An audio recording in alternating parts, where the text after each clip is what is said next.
Someone asked us once, what happens if the avatar hallucinates? So my colleague said, well, as a matter of fact, faculty hallucinate. Live faculty hallucinate. And if you've ever been in higher education, you know faculty make crap up all the time. Hit it! That's what I'm talking about. Wait! Okay, now, from the beginning. Hit it, boys. Welcome to Higher Ed Pulse, your no-fluff guide to artificial intelligence in higher ed. I'm Mallory Willsea, bringing nearly 20 years of edtech and marketing expertise straight to your earbuds. Higher ed leaders are expected to master AI overnight, but let's be real, no one has time to sift through every headline, hot take, or research report. That's why every Monday, I'll break down what actually matters, fast, clear, and to the point. Want to sound like the smartest person in the room at your next team meeting? You're in the right place. Let's dive in.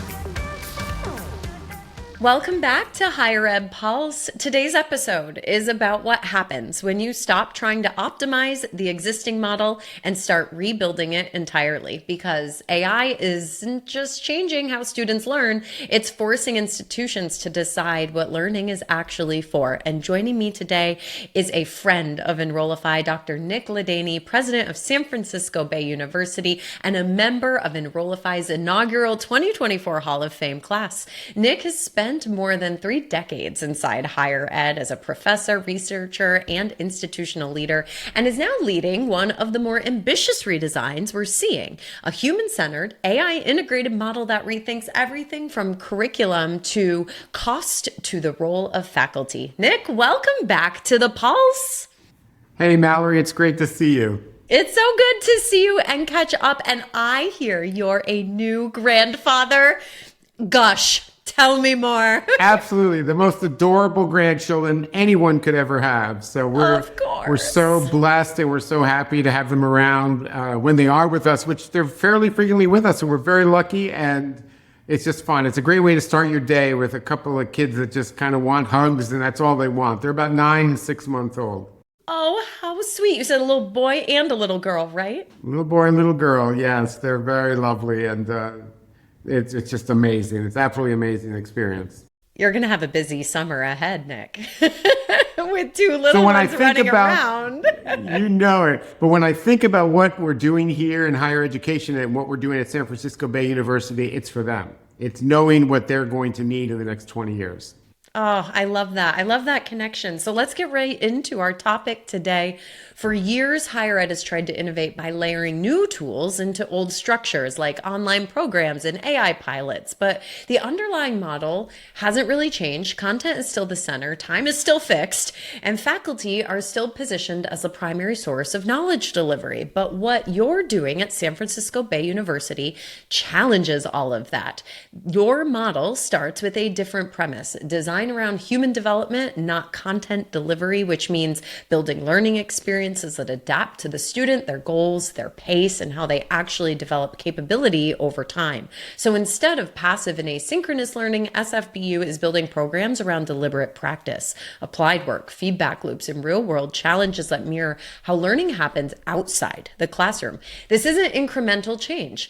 Dr. Nick Ladany's model has a co-intelligence division of labor that reshapes the entire system, including cost, speed, and access, and it results in a 10K MBA and a 3-year bachelor's degree designed around workforce readiness instead of seat time. Ooh, we're going to get into all of it today with Nick. So you sent me a slide deck prior to this conversation so I could dig deep and learn a bit more about this program. And your slide deck literally started with this question: if we are designing an MBA for the future, why should it resemble the MBA of today? That is powerful. Where and when did you realize, Nick, that the existing model was misaligned with what students actually need right now?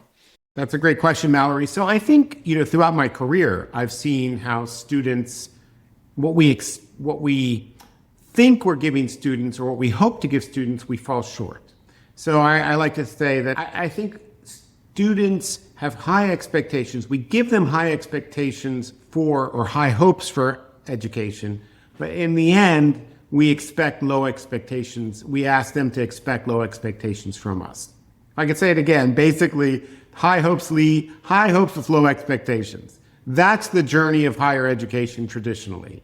So you either have to have all the skills coming in order to benefit from higher education. We're going to exclude a whole bunch of people because we just don't want to message or don't want to deal with the mess of actually having to educate them. So we kind of make sure they get through the university in any way they can. So I like to think of it as going from a Yugo to a Waymo. That's our approach in higher education. For those of you that remember a Yugo. Well, and there's plenty of Waymos bopping around San Francisco in your backyard, I am sure. That's right. I love that. That's great. So, okay. You just said something very provocative, I think, that people come in with high hopes, but then get delivered something that doesn't quite maybe reach what they were intending. So if most institutions, right, are still organizing around content, credit, and time, what is it that we know about how people actually develop capability that many institutions seem to just ignore, or, you know, the end result is we don't hit the expectations that our learners have? Well, I mean, you have to go back over 100 years to when we came up with credits and why it matters and what really matters. And usually that's content. So 120 credits goes back 100 years to Carnegie. Then you've got this long history of imparting content or in trying to impart wisdom to students, almost like the germ theory of education, I like to say, which basically means if we expose students to content, they're going to learn it. And what we find is it just doesn't happen. It just doesn't work. It works okay for many students. Most of us get through it. Most of us get through it in a relatively unsatisfactory fashion. You know, the dirty little secret in higher education is we don't train faculty in how to teach. There's no other workforce in the world that we actually hire people that have no skills in what we expect them to do. No trained skills, I should say. Now, someone pointed out to me recently, actually the other profession is politics. So, but we won't go down that path. But more importantly, that's a different podcast. It's a whole nother. Yeah. But more importantly, you know, in higher education, faculty who now have evolved into this weird role of, I've heard things like own curriculum. Who would dare say that in any other industry, that we're the arbiters of all that is needed for students? That's insane. In fact, it does border, I think it actually is delusional. Faculty are not trained as curriculum experts. In fact, what we know is they're awful at it. I can tell you from being around faculty my whole life that we're not very good at it. We've never been trained in how to do it. We're content experts. We know the content really well. But whether we can impart it in an effective way is very suspect. And I believe about a third of the faculty are outstanding teachers, a third are mediocre, and a third are incompetent. And you ask anyone who's gone to college and they will tell you, yeah, I had a lot of incompetent teachers. And they weren't here for me, or I had a class of 400 students and I really didn't learn much. I could have learned from a webinar as much. So we're trying to turn that on its head. We're saying that's not an acceptable approach, content delivery for just the sake of content delivery. And the fear that administrators in particular have about changing what happens in higher education. So a 10K MBA or a 3-year business major, when a student is going through one of these new programs, I have to imagine AI is showing up somewhere in order to help augment and provide a division of labor.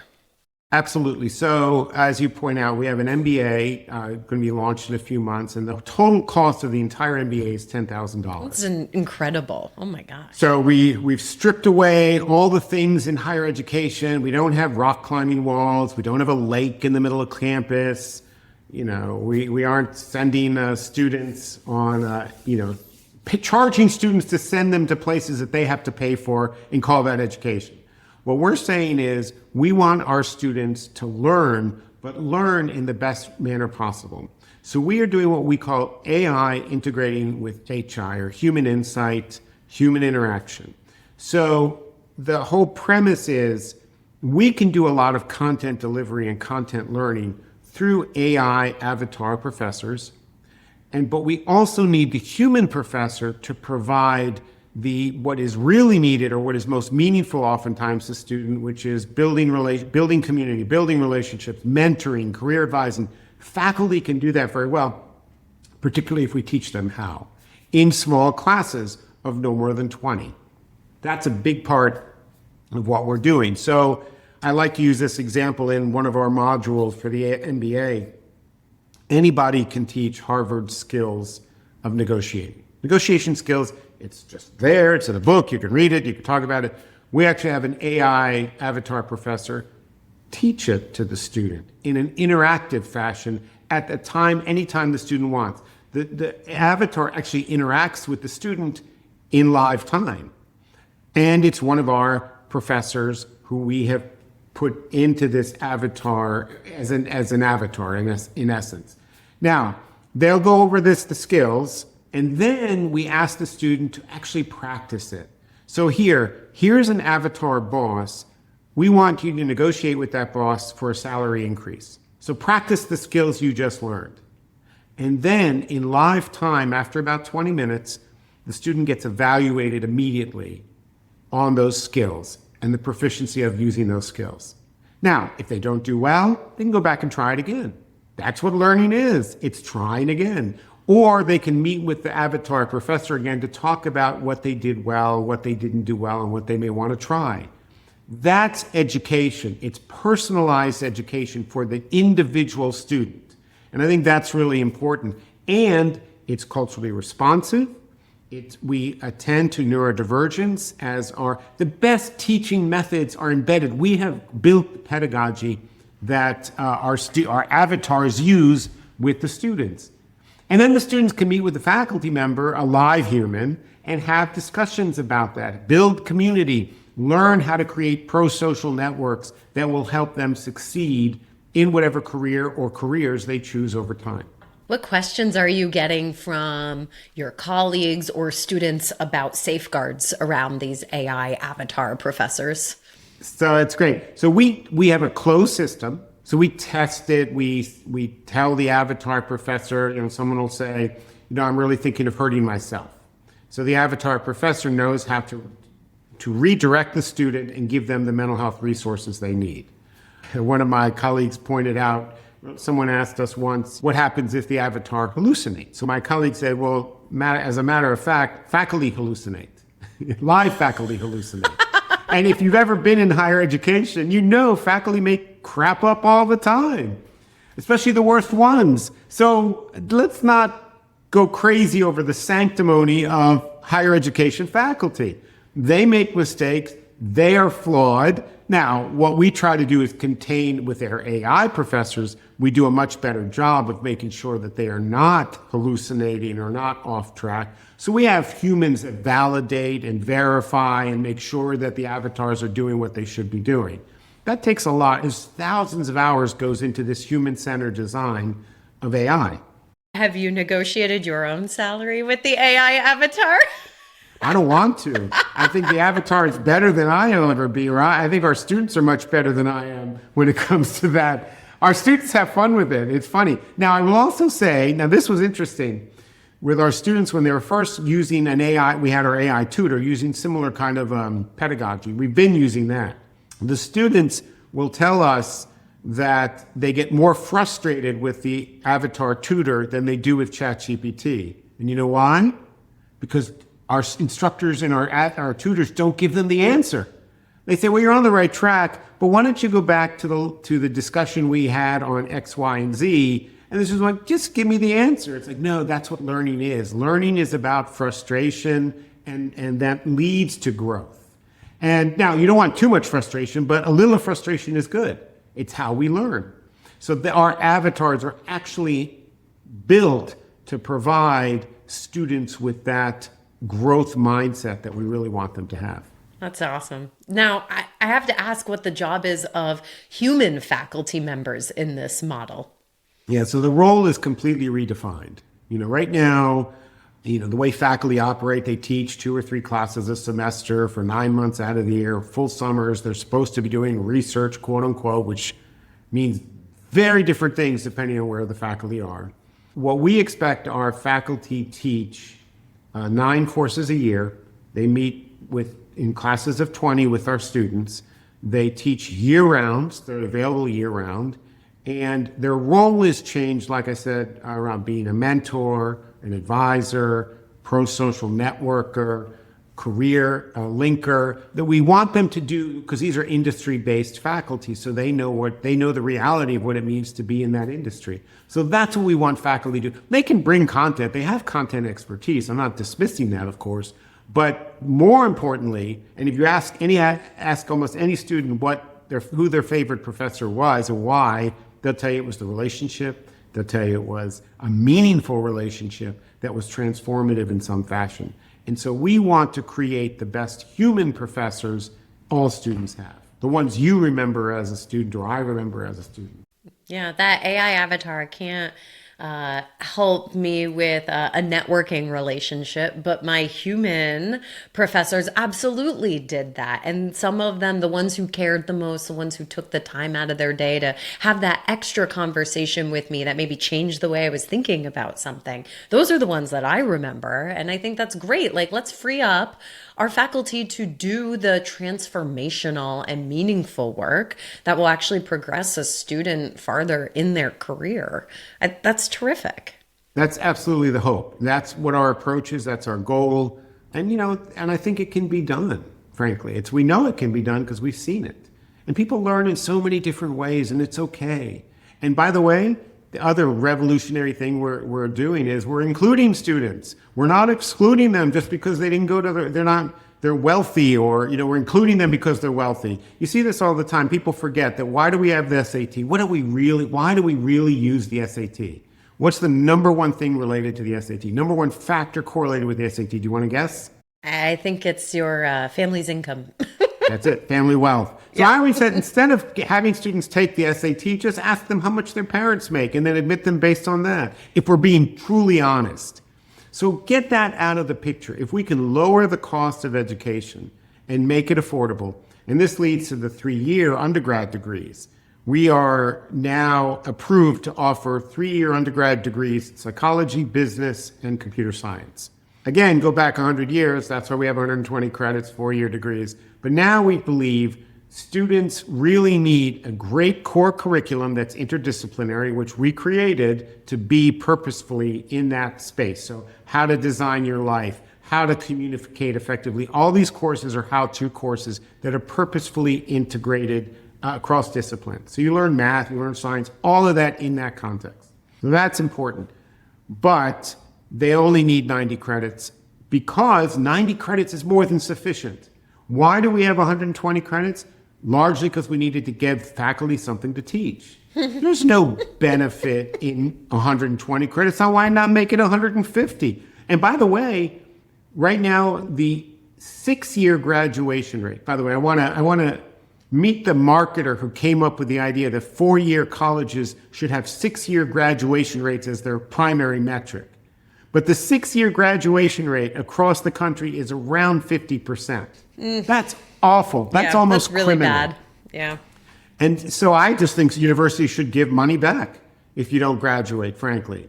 And so what we're saying is 3 years should be the expectation. Get in, get your degree, learn about life. You can still learn about life in 3 years, and get a job or go to grad school. That's what the major should be about. There was a recent article by Scott Carlson in the Chronicle of Higher Ed where he talks about the 3-year degree. And I think we get mentioned in there. I don't know if he meant it in a positive or negative way. I'm going to just assume he loves us and what we're doing. So it was meant as an affectionate call out to us. But more importantly, he talks about a student who's at Georgetown University who really benefited from some additional electives. And I thought to myself, wow, Georgetown University, I looked it up. It seems that the tuition at Georgetown is around $94,000 a year. Well, if I have an extra $94,000 a year just sitting in my pocket and I want to take some extra courses, great. I don't know how many about you, but I don't have $94,000 sitting around in my spare change to take courses just for the fun of it. Learn how to be selective. Teach students how to be discerning. That's what's critical. Help them learn as they need to. And so we keep defaulting to what we think the wealthiest students should pay because that's the only way colleges make money. Why else would you keep them there 6 years? Well, the other reason is because we don't offer the courses they need to graduate. That helps. And why do we have 40 to 50 million students out there with partial degrees? There's 40 to 50 million students that need to complete their degree. Well, we have a 90 credit degree that's going to be offered asynchronously through this AI approach, but synchronously in terms of how they can access it.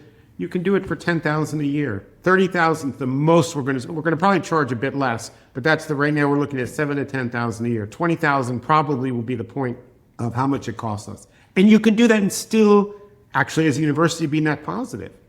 We don't have the lake. I'm sorry we don't have the lake in the middle. Well, you got the bay. So, We got the bay. Yeah, you want a lake? The bay. Take the bay. I like that. That's perfect. New tagline. There you go. Look, every time I talk to you, Nick, I am just struck by how innovative you are. You question everything. It's the way we've always priced it. Question it. It's the way the operating model has always been. Question it. Faculty have always been asked to do these things. Question it, right? And it is applying old ways of doing things, right? That is how we keep this industry moving forward. You're one of the most innovative people I know. And students are out there, they're questioning cost, time, ROI more aggressively than ever. You are saying to them, you can get either a 3-year degree or a 10K MBA that just challenges everything you may have previously known about higher education. Like it's just like applaudable. I am so inspired and like fired up when I talk to you because it's like so many schools do not want to face these really hard conversations about literally changing it all. And you are like, no, this is the only way we face it, by challenging everything. I don't know that there's a question here, but like, I'm just always so impressed by what you are doing at San Francisco Bay University. That's right. Well, you're very kind. Thank you. And me and my colleagues, it takes a group. I like this, what I have done is hired a whole bunch of very smart people who have what I call a healthy disgruntlement with current higher education. And we want to change the world. We think we're more, I think higher ed is the Blockbuster and we're the Netflix coming in, or the Yugo versus the Waymo. There's going to be a shift, and universities, one is closing a week. And frankly, I think presidents and boards lack the courage to change. Oh, we can't do it because of the faculty. Sure you can. Can't do it because of it. Sure you can. Stop saying you can't and before it's too late. That's why you're closing. I've heard faculty and presidents say we would rather go under than change who we are. What are they protecting? I guess this delusional idea of what they've actually done. Because frankly, if we really look at it, there's no faculty at any university that's better than any other faculty. I love our faculty here, but there's a lot of great faculty out there. And in fact, it's interesting. I mentioned our approach to faculty. We pay them top dollar. Our average starting salary is somewhere around $115,000, $120,000 a year for our faculty. And when we first were hiring faculty that were going to come here, we don't have tenure. A lot of folks said to me, you're never going to attract faculty to go to untenured positions, multi-year contract positions, where they will teach year-round and teach 9 courses a year. And you know what we found? Flooded with applications, because a lot of faculty realize this is what they wanted to do. They want to make a difference in people's lives, not make a difference only in what they can get away with. Man, let's make this a little more concrete as we are winding this episode down. When you walk onto a campus 2 or 3 years from now, what is going to immediately tell you that the leadership in that institution has innovated and adapted versus one that hasn't?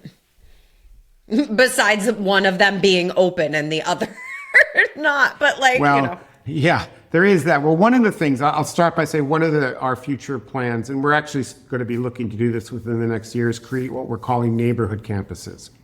So these are campuses in neighborhoods. It could be at a community center, a public library, maybe connected to a community college, where we bring education to that community. We're not expecting you to come to us. So a college in the future is going to be highly accessible. So it's not going to be the pretty campus where you spend $100,000 a year just to water the lawn, which that's what it costs to water a football field or a soccer field in this area here. It probably costs less in other areas where there's more water, but that's what it costs here. And by the way, that cost gets passed on to students. So I think campuses are going to be more prudent in their use of space. They're going to be better designed. They're going to be living and learning environments. They're not going to just be country clubs for the wealthy kids. They're actually going to probably have linkages to industry. They're going to be, AI is going to be integrated. For us, the neighborhood campus allows, for tuition to still stay pretty decreased. For 100 to 1,000 students in the neighborhood, you can access one of our neighborhood campuses that will be available to you in ways campuses have not been available to you. And I think that's what I would expect. The college campus itself will look very different. Maybe not physically. I think universities now are scrambling to deal with deferred maintenance. But I wrote an article in Forbes. I'm a Forbes contributor, and one of the articles I wrote a while ago was about if you're paying more than $10,000 a year in tuition, you're paying too much. And I think that's true. And, universities had not had to grapple. If you look at the rate of increase in tuition at universities, it's exceeded even healthcare costs in the US in the last 20 years. That's insane. And you know why? Because people are willing to pay for it because they think they got something out of it. Now the problem is you're getting a lot of rhetoric about not everyone should go to college, or, college is not worth it. It's not. Well, it's still worth it. And the only people I ever hear saying that have their kids get a college education. So let's be honest. It's a way to keep kids out. You try to dismiss college education. We don't want a country of uneducated. We want educated people that can make a difference in the world and differences for their community. So I'm a huge advocate. I think everyone should have the access to a college education, and that's what we're about. I love that. I completely agree. Accessibility is so important, and you are doing the real work to make that happen. It is just wonderful to have gotten to know you over these last couple of years and watch this absolute transformation. And thank you so much for being on the Pulse again with me, Nick. This is really exciting. Best of luck as you roll out this 10K MBA program and these 3-year programs. I have to imagine students are going to be knocking your doors down to sign up for this. And, and I can't wait to see how you and your team keep innovating. Where can folks find you if they've got questions for you after this episode launches? Absolutely. So you can thank you so much, Mallory. You can reach me through our website, sfbu.edu. I'm on the page where I'm listed as an administrator, president. My email's there, but it's nick.ladany@sfbu.edu. They're always welcome. I go to inbox 0 every few days, so I answer every email. And by the way, I'm impressed. You said, so what's different in the future? Presidents will respond to parents. Presidents will respond to students. That is what being an administrator is. It's not being distant and imperial. It's about being engaged and making a difference. I love your approach. Please hire me one day. No. It was so great chatting with you. And folks, if you are interested in learning more about where AI can impact your institution, my gosh, there's a whole conference for it. June 15th to 17th. You do not want to miss out on the Engage Summit this year. It is based out of Charlotte, North Carolina, and I know Element 451 has got a lot of really great things cooking up. The agenda's live. Run, don't walk. Engage.element451.com. And if you enjoyed this episode and you listen to The Pulse on a regular basis, please hit subscribe or give me a 5-star rating wherever you listen to this podcast. Thanks, folks, and we'll catch you next week. Bye-bye.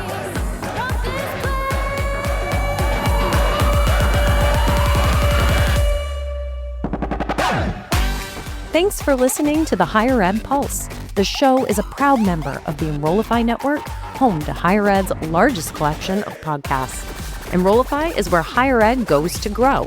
So be sure to check out our other podcasts, webinars, video clips, blogs, and more.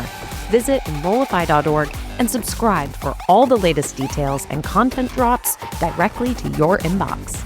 Enrollify is brought to you by Element 451, the digital workforce platform for higher ed. Learn more at element451.com.